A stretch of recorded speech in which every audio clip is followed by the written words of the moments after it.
Good morning. Good morning to you too. Sister Catharina Bereiter, that is your religious name, Yeah, and you were baptized. Mary. Mary Barbara was your name. Yeah, That's right, okay. But you kept Catharina.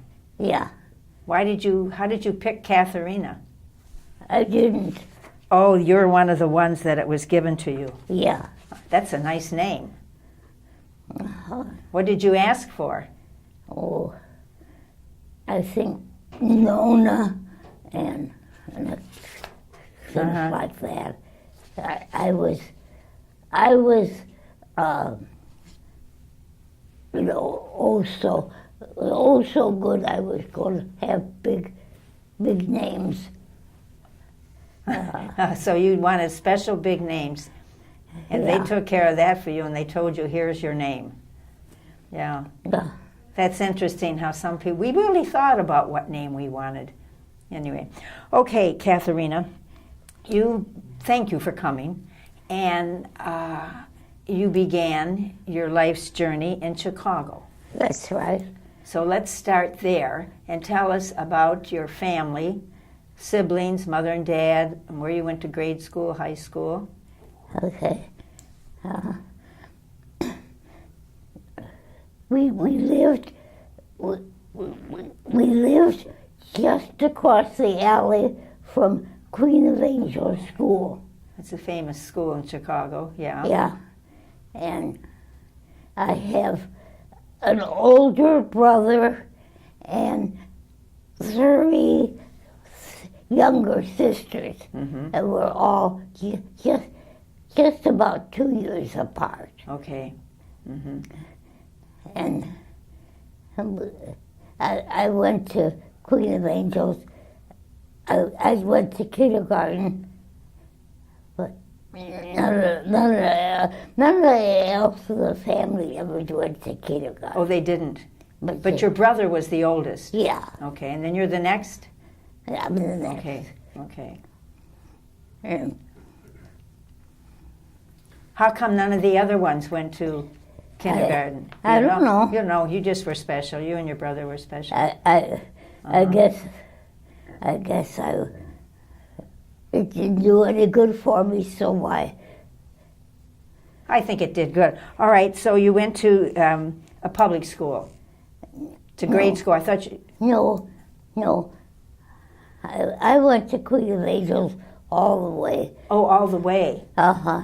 Okay. And then I had a scholarship to say Scholastica for a year. And what was that for? High school? Yeah, Okay. high school. And then the scholarship was gone. I mean, it was just for 1 year. So then I went to public school. Okay. And the rest of the family that were still in grade school... I guess they still were in Queen of Angels. Yeah, okay. So you went to public school because you didn't have the money to stay in the... Okay. Yeah, I guess so. Mm-hmm. And how was that for you? The public school? It was okay. Here, I had some really good teachers, and they were good to me. Can you think of one in particular? Miss Pure. Miss Pure? Miss Pure. Okay. And what made her so special in your life? She just was real nice. Okay. And kind to you. Uh-huh. Well, you had a little tragedy in your family early on. Well, I was 11 when my mama died. She got sick. Okay. And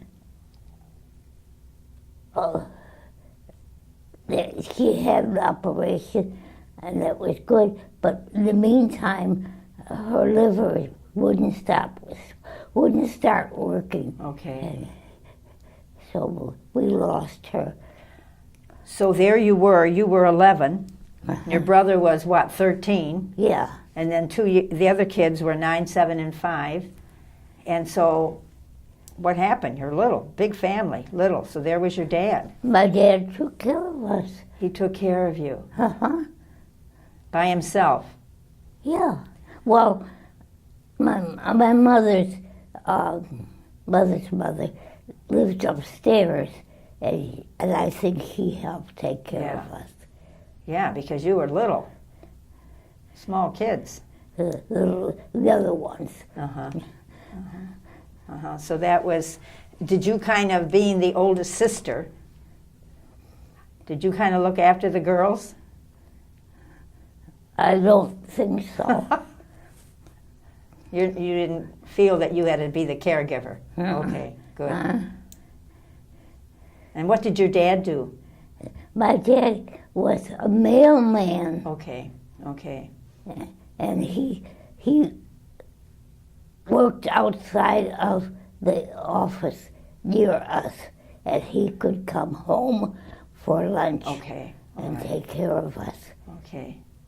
So you had a very good father. Oh, very good.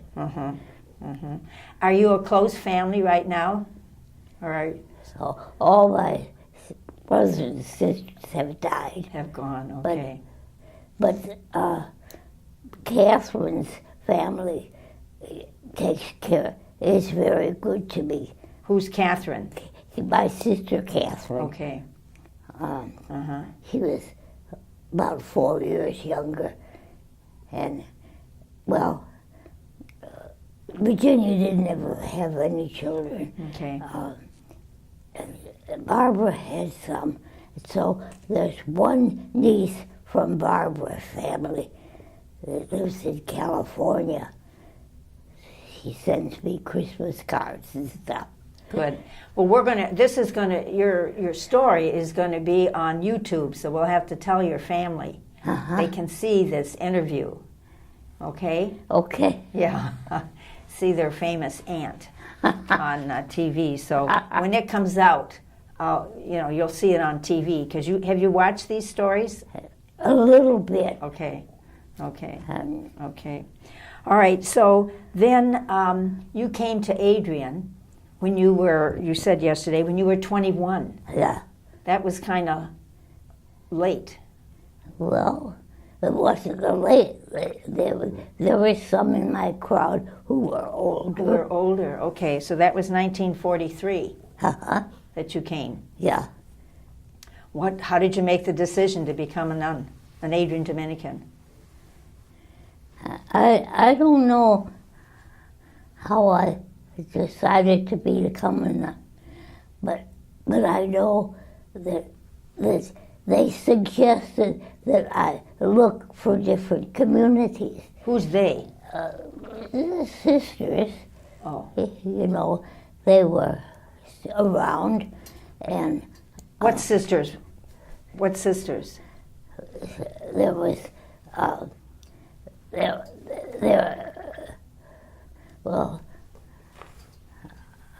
Sister Bernadine Marie was the closest to me.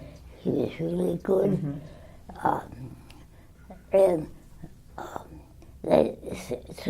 So somebody suggested.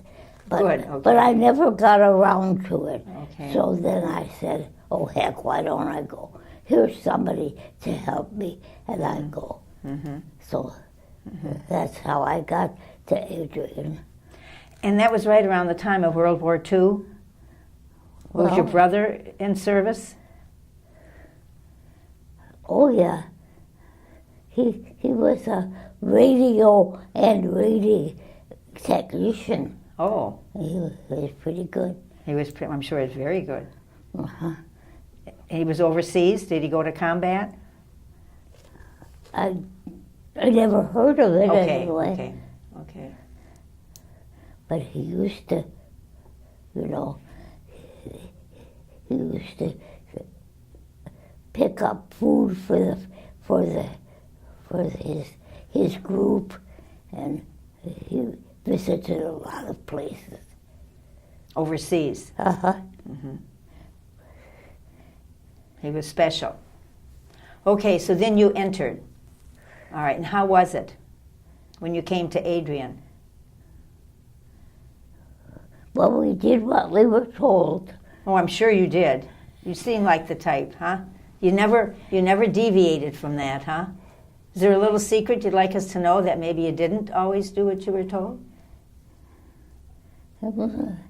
I can't remember. Okay. And so then you went out to teach? Yeah, I went out to teach. And how was that? Did you want to be a teacher all your life? Well,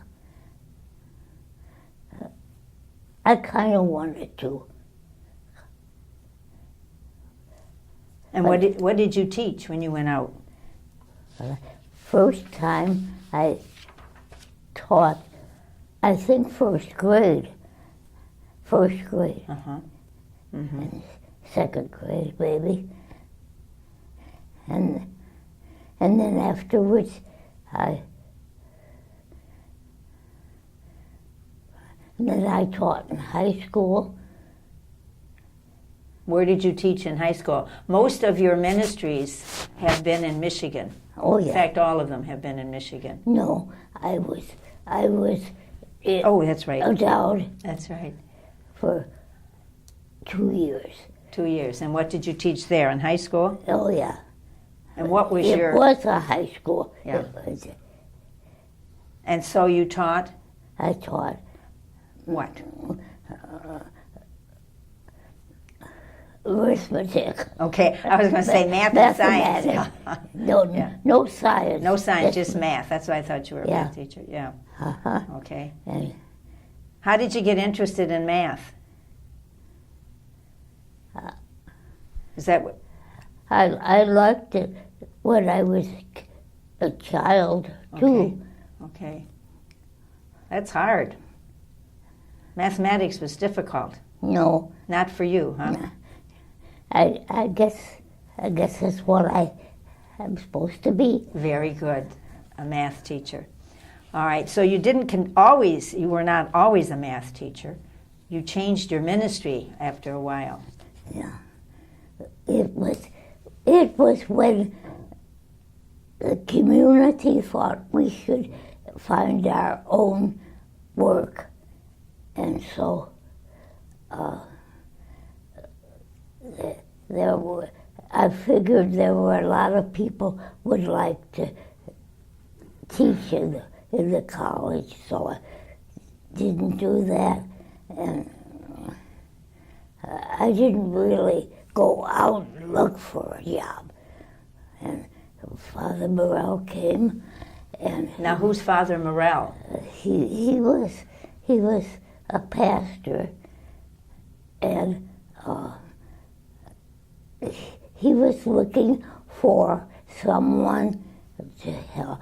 They had inter-parish sharing in those days, and they had some money to help with their parish, and then I came, and I said that would be good, and then there was another sister, Mary Norman.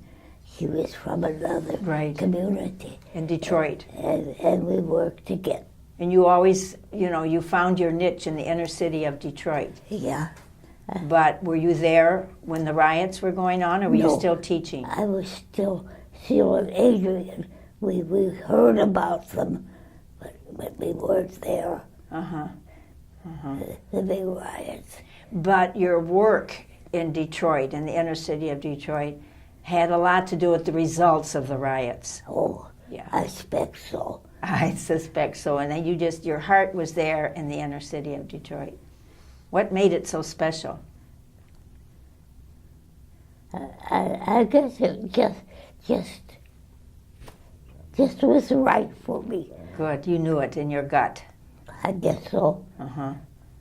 No more math. And no more math. I sometimes feel sorry that I didn't use it when the community had been so good to give me all that school. Education, school, yeah. And I didn't really use it.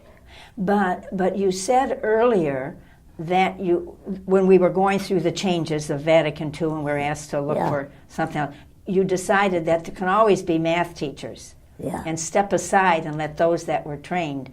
And so you knew you were being called someplace else. And so... I guess so. Yeah, you did. You did. And so you went to the inner city of Detroit. Yeah.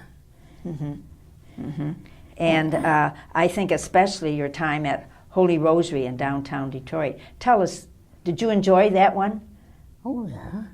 What was special about Holy Rosary? That's where I mostly remember you.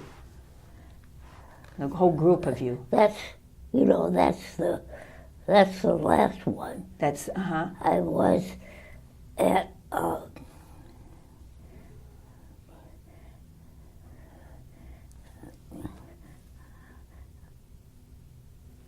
Was there one before that? On Grand River.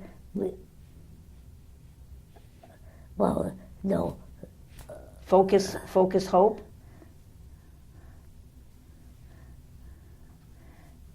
You were at another place before Holy Rosary? Oh, yeah.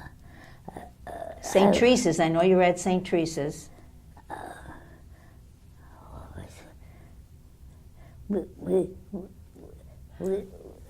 Well, we don't need to know where. We know it was in Detroit. What was it that you were about, that you were doing?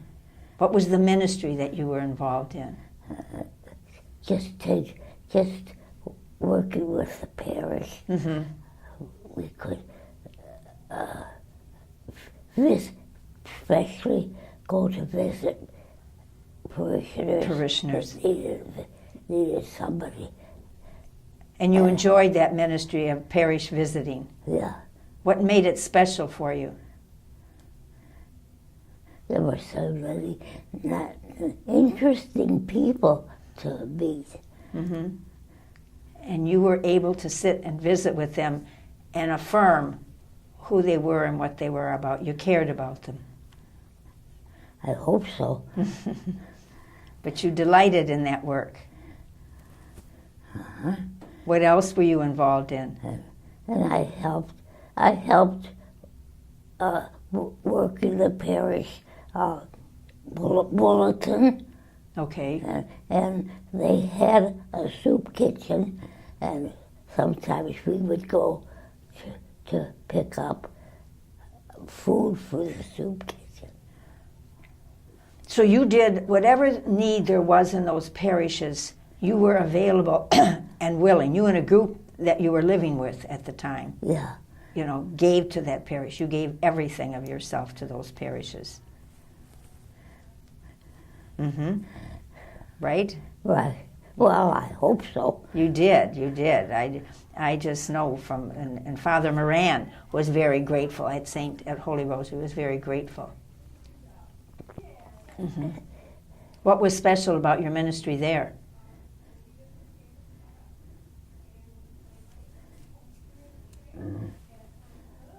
I was just there. I think your presence, to say you were just there, I think by your presence you were very open and accepting. I hope so. Of everybody. Oh, yeah.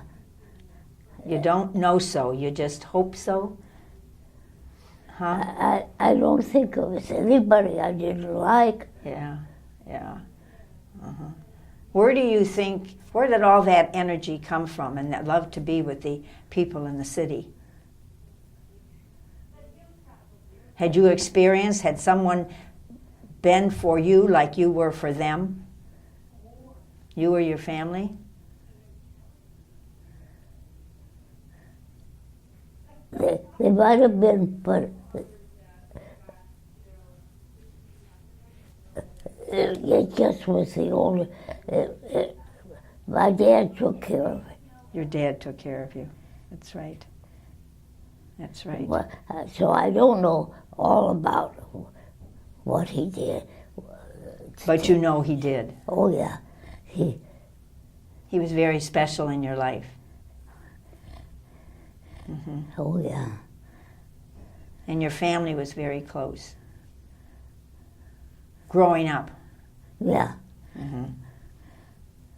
Mm-hmm. So as you look back, Catharina Bereiter, at all your ministries, is there a certain event, is there a certain experience that has just touched you deeply? Well,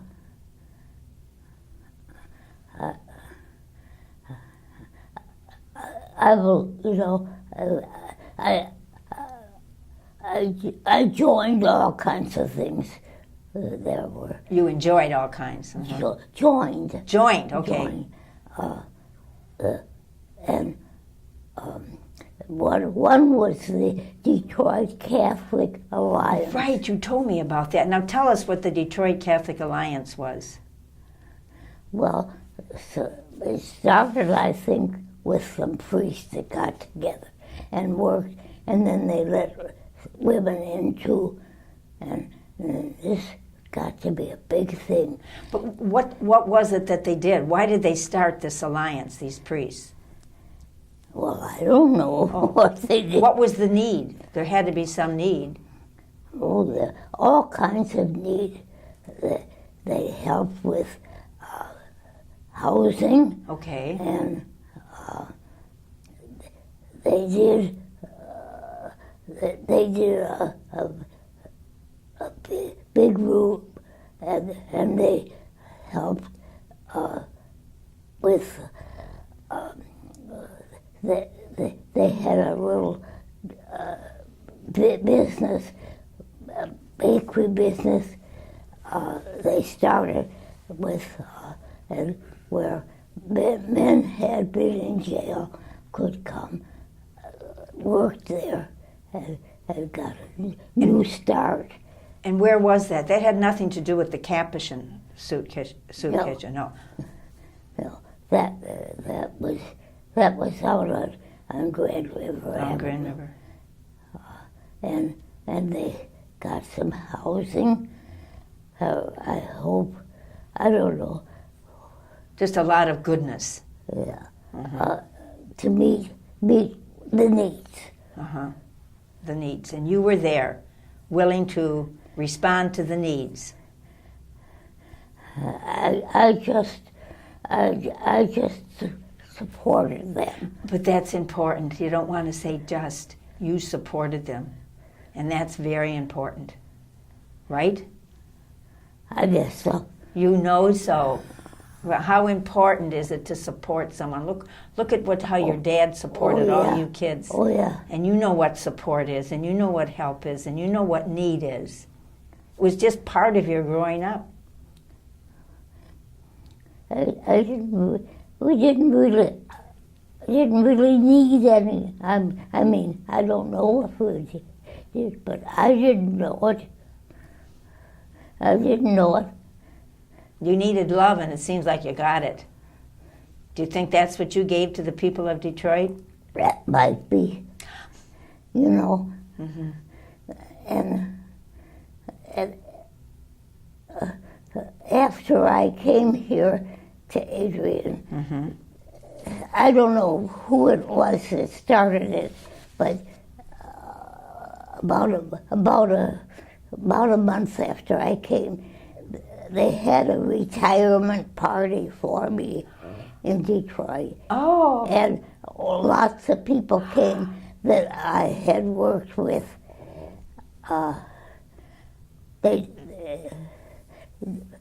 And it was And you went to Detroit for the party? Oh, yeah. Uh-huh. And then they gave me this big, you know, we had a cake and everything. Uh-huh. They gave me this big box. And I said, oh my goodness, what am I going to do with all this cake? And then I opened it up. This was my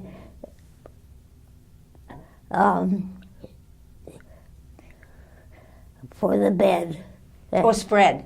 Spread. That quilt. This quilt. The quilt you have. It's on my bed now, and I think some of the sisters have seen it. And on the other side, everybody It was at the party, could write their name and Oh, I'll have to look at it. So we'll tell those that are watching this, if they want to see the quilt, to come to, what's your room number? They can find out. 2, 3, 4. Easy, 234, to see this quilt. Was right in the bed. Oh, and how was that party for you? How did that touch you? Oh, it was so nice. There were so many nice people. What did you hear about yourself that day?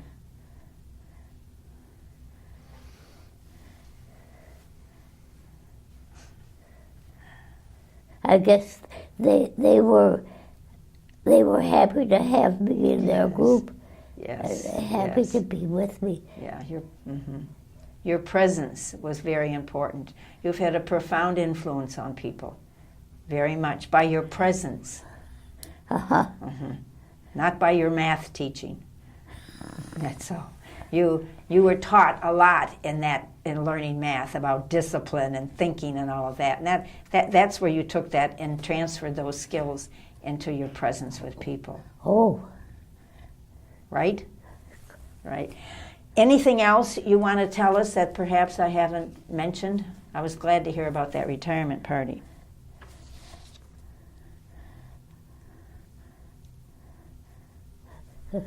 I could talk about the Metro Catholic Gospel Choir. You were in that choir. Beverly.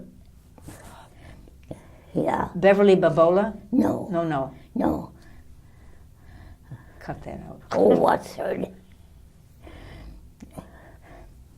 So what's the name of the choir? The choral group? The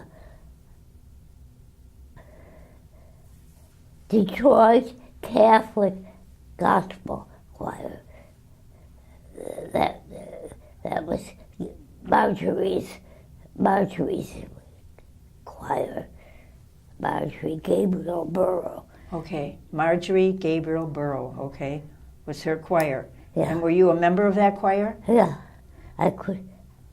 That's another.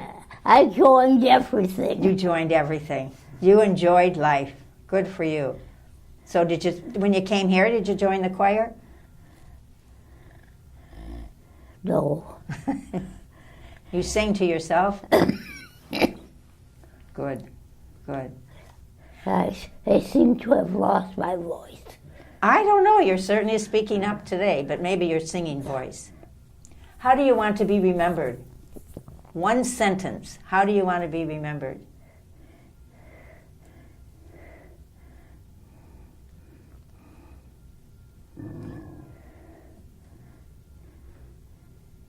I haven't thought about it. You haven't? Yeah, well, you're going to be remembered a lot. We as Adrian Dominicans are most grateful for your presence with us and that you had that gut feeling years ago, to be an Adrian Dominican. I think, when I was in Detroit, there weren't a whole lot of our sisters that were working in that part. And so I kind of felt kind of outside of the community. I could go to meetings, Right. but I'm not a meeting person. So. But you came to the meetings. Oh yeah. I saw you there. Yes, you did. Oh, I came to meetings pretty much all the time. You did what you were supposed to. Right? I guess so. Yeah. Well, Catharina, thank you again for who you are and who you've been for us. And we ask our loving God to continue to bless you in your ministry here. And you mentioned that yesterday, of prayer and presence. That's a very important ministry. And so thank you for who you are and how you share yourself with us. I try. You do. You do more than try. I really try to do all my prayers. Good. Good. And I hope you're reading that Constitution now. We'll close at that one. Okay, thank you. I missed it. I'm sorry. No. No, you know what I was talking about. They want us to study the Constitution. Yeah. Okay, we turn this on. But they went one day and they met and talked about it, and they just have copies of that part Of that page, yeah. Yeah, but I didn't get to it, so I didn't get a copy. You know what? You're doing all right without it. You are living the mission. Huh? Your mission as an Adrian Dominican. Your identity as an Adrian Dominican. You are alive and well. Yeah. Okay? I don't know why, but I am. You are. Great. And thank you for saying yes to this. Okay? Okay.